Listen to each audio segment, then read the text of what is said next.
अक्सर बच्चे पूछते हैं कि सर 11th-12th में एग्रीकल्चर लेने का क्या फायदा है, क्या आगे हमारी जॉब लगेगी या नहीं लगेगी।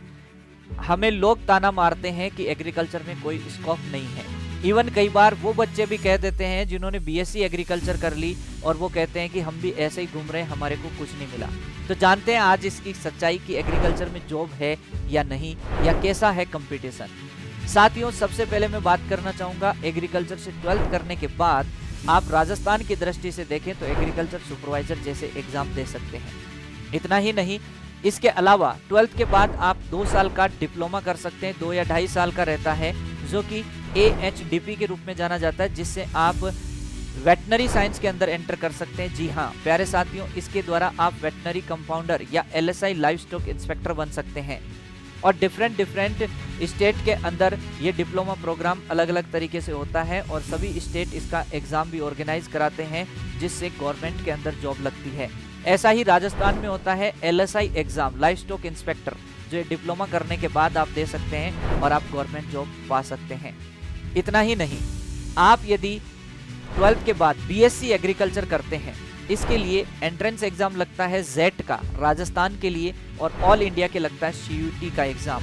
CUET के एग्जाम के थ्रू आप ऑल इंडिया में कहीं से भी BSc एग्रीकल्चर कर सकते हैं और एक बेहतरीन इंस्टीट्यूट से BSc एग्रीकल्चर करने के बाद आपकी कई अपॉर्चुनिटीज ओपन होती है। जी हाँ, जैसे AAO का एग्जाम आप दे सकते हैं। इसके बाद यदि आप MVSC की ओर जाते हैं तो MVSC करने के बाद आप AO का एग्जाम दे सकते हैं। इतना ही नहीं, यदि साथ में आप B.Ed कर लेते हैं तो जैसे अभी राजस्थान के अंदर फर्स्ट ग्रेड की वैकेंसी आई हुई है एग्रीकल्चर टीचर के लिए, उसकी तरफ भी आप अपना रुख कर सकते हैं। इतना ही नहीं, PhD और PhD के आधार पे आप यूनिवर्सिटीज के अंदर असिस्टेंट प्रोफेसर, एसोसिएट प्रोफेसर की जॉब की ओर भी रुख कर सकते हैं।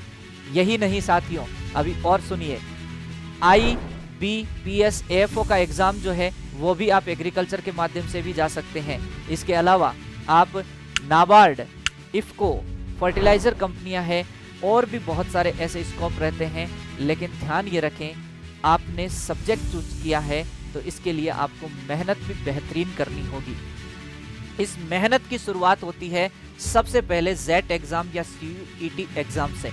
और साथियों, यदि जेट के माध्यम से आपको एंटर करना है BSc एग्रीकल्चर में तो आप उत्कर्ष क्लासेस से जुड़ सकते हैं, जिसमें आपको मिलेगा अभी जेट के लिए शानदार सा हमारा MCQ बैच और शानदार सा हमारा यहाँ पर 180 दिन का अंतिम समय का शानदार सा बैच मिल जाएगा, जिसमें आपको कंप्लीट थ्योरी मिलेगी।